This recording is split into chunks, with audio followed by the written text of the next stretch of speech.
Tere hommikust, Margaret! Tere!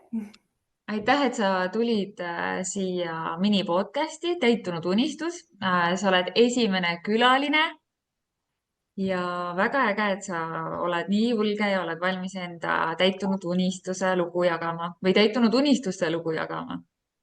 Ja kui ma su seda väljakutset või sellist kutsungit nägin, siis ma tundsin kohe ära ennast, et ma kindlasti hea meelega jagan oma ühest unistusest, mis on, ma ei saa öelda, et see on võib-olla 100% täitunud, aga väga suurel teel juba või suures osas juba täitunud. Issand, kui äge. Aga kuna meil ongi väga piiratud ajaaken, siis äkki alustamegi ilma pikema sissejuhatuseta, et räägime su täitunud unistusest ja siis lõpus jagame sinu kontakte ka, kui see on sinu unistusega seotud või kui sa tahad, on ju. Sobib? Mhm. No, ma olen Ja, üks suur kõrv. ja ma üritan lühidalt teha, sest tegelikult sellele eelneb lugu, mida ei saa jätta rääkimata selle unistuse juures, sest see on kõik nagu üks suur tervik, eriti tagantjärele vaadates.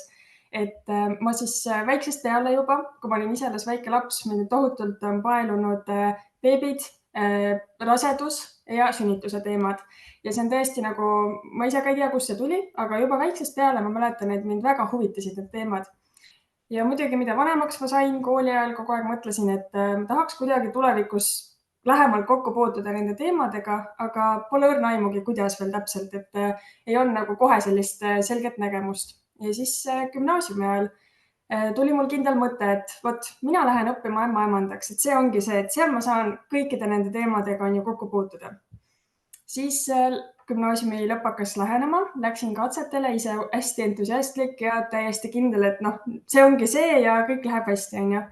Tegelikkuses siis hoolimata sellest, et ma ise tundsin neid väga hästi, sisetunne oli hea, siis ämmaemanda õppesse mind vastu ei võetud. Ja loomulikult see oli suur põnts mulle, et ma mõtlesin, et no mis see nüüd tähendab, on ju, et ma ise tunnen nii suurt kirge ja huvi ja mina, kes mind väga tõesti huvitavad need teemad, siis ma ei saa sinna sisse õppesse. Ma mõtlesin, et okei, no ju siis ei ole mõeldud ikkagi, on ju. Ja elu läkski hoopis teist teed pidi. Läksin hoopis õppima teisi asju täiesti teises valdkonnas.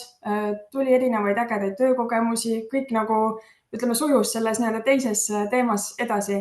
Aga samal ajal kogu aeg kuklas tiksus ikka, et tahaks ikka tegeleda nende beebinduse teemadega nii-öelda, et kogu aeg tiksus kuklas ja ma mõtlesin, et no mis see tähendab, mida ma tegema pean, on ju, et ma ei lähe enam, kui mul on juba rakenduskõrgharidus käes ühel alal, on ju, juba õppisin magistris, mõtlesin, ma ei lähe ju enam õppima, ei hakka uuesti katsetama ämmaemandaks minna õppima, on ju.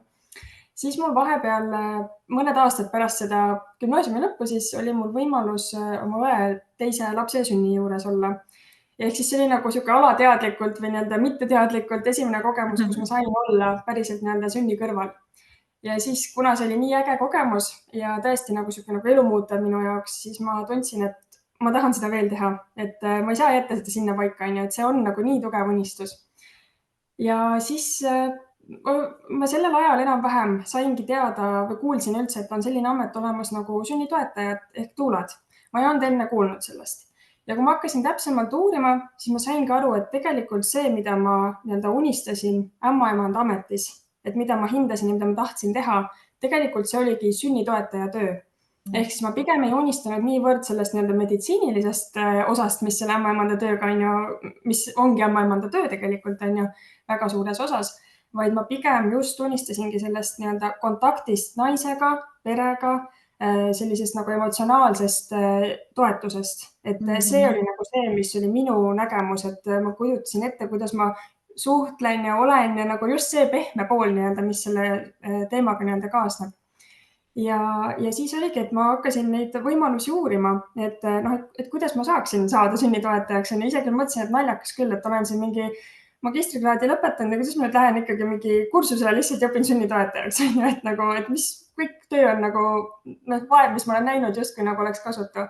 Aga tegelikult see on kõik olnud nagu üks suur ja äge teekond, sest ma arvan, ma ei oleks kindlasti see, kes ma olen, kui ma ei oleks saanud minna seda teist rada, on ju. Et selles mõttes on nüüd tagantjärele eriti äge vaadata. Ja siis ma avastasingi, et Eestis täitsa saab õppida seda Aga siis tuli teine takistus. Ma vaatasin, et see nagu korralduslik pool, kuidas kursusel oli üles ehitatud, lihtsalt minu ellu antud hetkel ei sobi hästi. Et lihtsalt nägin need ajad ja kõik nagu see pool eile ei olnud nagu praegu see, aga samas ma tundsin nii nagu tugevat tunnet, et ma pean saama nüüd kohe ja praegu lähiajal minna ja tegelema selle teemaga nii-öelda edasi. Ja siis mõtlesin, okei, eelmine suvi siis, või tähendab enne seda juba tegelikult eelmise aasta alguses ma tegin esimese väikse sammu, et õppisin nimetamisnõustajaks, ehk siis juba tekkis väike kokkupuude naistega ja nende teemadega, on ju, et see nagu oli niisugune justkui nagu väike, aga mõnes mõttes väga suur samm edasi, et üldse nagu algust teha nende teemadega. Ja siis eelmisel suvel mõtlesin, et ma vaatan lihtsalt huvi pärast, mis välismaal toimub, et võib-olla on mingi äge kursus siin kuskil lähedal või äkki on midagi toredat online'is, kas või alustuseks, on ju. Ja siis mõtlesin, et 3 nädala pärast algab Hollandis siis üks üliäge koolitus ja ma nägin, et Eestist on üks Tuula seal õppinud ja see oli mulle märk, et ja, kõik sobis, kuupäevad sobisid, kõik nagu sobis, on ju. Mõtlesin, et nii, ma kirjutan sinna, kui ma saan sinna koha, siis nii on ju. Ja pärast seda, kui ma sinna läksin, mul oli muidugi väga suured kartused, et kuivõrd Eestis üldse aktsepteeritakse sellist nii-öelda välismaist koolitust, on ju, siis, et kuidas ma saan Eestis praktika tehtud, kuna Hollandis käivad need asjad hoopis teistmoodi ja selle koolitusel väga suur osa on praktika. Ja kuna meil on Eestis veel mõned piirangud haiglates, et kas mitu tugiisikut võib olla sünnitusel, et just sellega seoses. Ja ma mõtlesin, et vahet ei ole, ma lähen, vaatab, mis saab, on ju, et kui peab minema, siis kõik tuleb välja. Ja lõpuks ongi nüüd nii olnud, et pärast seda, kui ma sinna esimesele koolituspäevale jõudsin, siis ütleme nii, et pärast seda on sellel teekonnal pigem võimalused mulle ise sülle jooksnud, mida ma ei ole ise pidanud enam nagu taga ajama. Ehk siis see teekond on nii mõnus ja tore ja voolav, et see on andnud nii palju enesekindlust, et järelikult see pidi seda aega esiteks ootama, on ju. Ma sain vahepeal ka ju ise emaks, ehk siis ise kogesin seda kõike, kuigi mul oli teemade vastu juba ju enne, aga see veel andis nagu oma sellise tõuke sinna taha, on ju.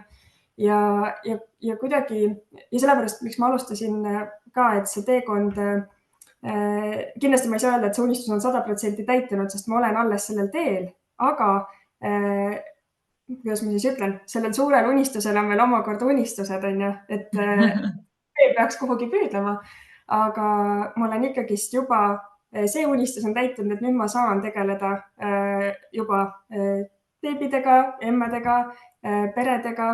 Et selles mõttes on see kõik nagu täiesti uskumatult kiiresti juhtunud, väga ootamatult sellisel ajal, kui ma nagu seda tegelikult üldse ei ootanud. Ja ma arvasin, et see teekond tuleb väga takistusi täis, tegelikult on täiesti vastupidi. Ehk siis, et ikkagi tuleb unistada suurelt ja kui mingi tunne tiksub kuskil kuklas, siis sellele tuleb ikkagi järgi minna. Et ei ole see, et vaatame, mis saab homme ja mis saab aasta pärast, on ju. Et jah.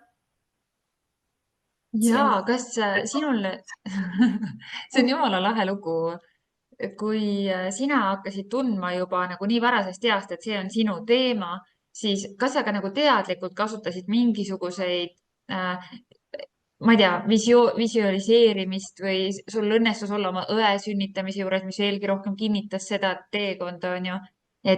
Aga kas sa tegid ka teadlikult mingisugust sellist praktikat nagu vision board või eesmärgistamine või tegid mingit uusaasta lubadusi iseendale, et sa midagi sellist nagu, et sa läheksid teadlikult ka selle unistuse suunas?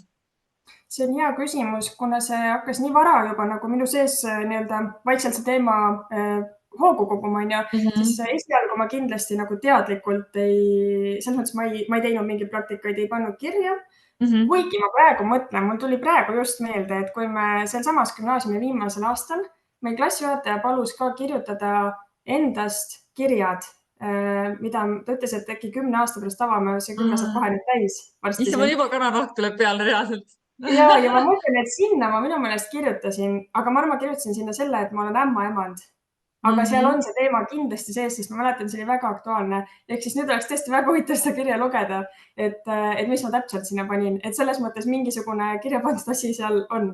Aga nüüd, ütleme siin viimastel aastatel, siis küll pigem just eesmärkide seadmise osas, et ma tean, ma olen pannud endale eesmärgi just nimelt, et kui uus aasta on hakanud, on ju, et nüüd sellel aastal ma nüüd ongi, kas otsin mingi kursuse või lähen kuskile midagi õppima või just nagu sellel alal on ju selles valdkonnas, et et vaikselt nagu olen tõesti midagi omaette kuskil kirja pannud.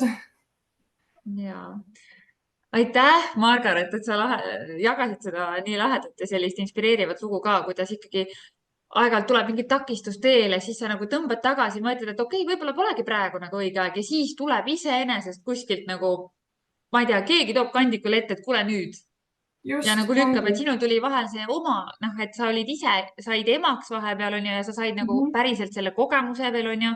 et Just. kui äge see on. Just ja ma tahaks veel öelda, et kui muidu öeldakse, et noh, soovide kohta just on ju, et ei tohi välja öelda, mida sa soovid või mida sa unistad, siis tegelikult just tuleb öelda, sest ma olen sellest rääkinud väga paljudega juba varakult nii-öelda varajasest ajast peale, et see on minu unistus ja, ja, ja see, ma arvan, on ka see, mis on edasi viinud, et see annab, kui keegi teine vastu peegeldab ja veel nii-öelda innustab, et muidugi mine tegele sellega, siis see annab palju rohkem jõudu ja sa kuidagi ise võtad seda palju tõsisemalt. Et kui on ikkagi suur unistus, siis jaga kogu maailmaga.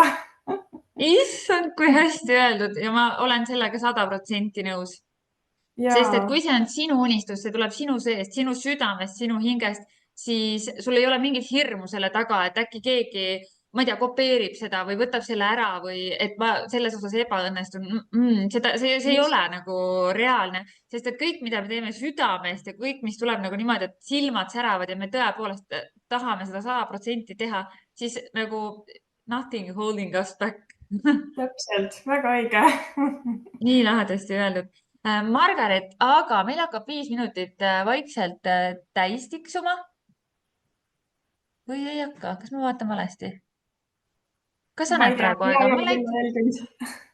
nii, aga äkki sa jagad, kes sa siis täna oled, millega sa toimetad ja kui keegi nüüd tunneb, et tahaks sind enda sünnitoetajaks, kuidas ta sinuga ühendust saab võtta? Ja et hetkel, kuna ma olen alles sellel teekonnal ja ikkagi veel ka õpin, on ju, et siis ma ei ole veel, mul ei ole veel oma kodulehte ega midagi sellist, aga kus ma siis toimetan ja oma mõtteid jagan ja natukene ka mingeid selliseid teadmisi ja nippe on Instagram, et seal on, ma arvan, kõige lihtsam, et Tuula Marga siis on ju, kirjutatakse, Mm. on minu Instagram ja seal võib väga vabalt ja samamoodi Facebookis lihtsalt minu nimega Margaret Varik, et seal võib ka alati ühendust võtta et ma olengi jah, siis enne ei vastanud sellele, et ma siis tegelengi imetamisnõustamisega ja samuti siis nüüd hakkan siis aktiivsemalt kohe peagi pakkuma siis ka sünnitoetust niimoodi avalikult, et praegu olen praktika raames toimetanud, aga nüüd on praktika kohe läbi saamas. nii tore, ma kindlasti jagan neid kontakte ka siis, kui see video on üleval, et siis kõik leiavad sind kergesti üles. kuule, aga Margaret, suur aitäh sulle, et sa jagasid seda ja ma soovin sulle nii palju ägedaid inimesi, kes sind üles leiaks, kellele sa saad toeks olla. Suur aitäh sulle, Merili. ja aitäh ja mõnusat päeva. Tšau. Väga, tšau.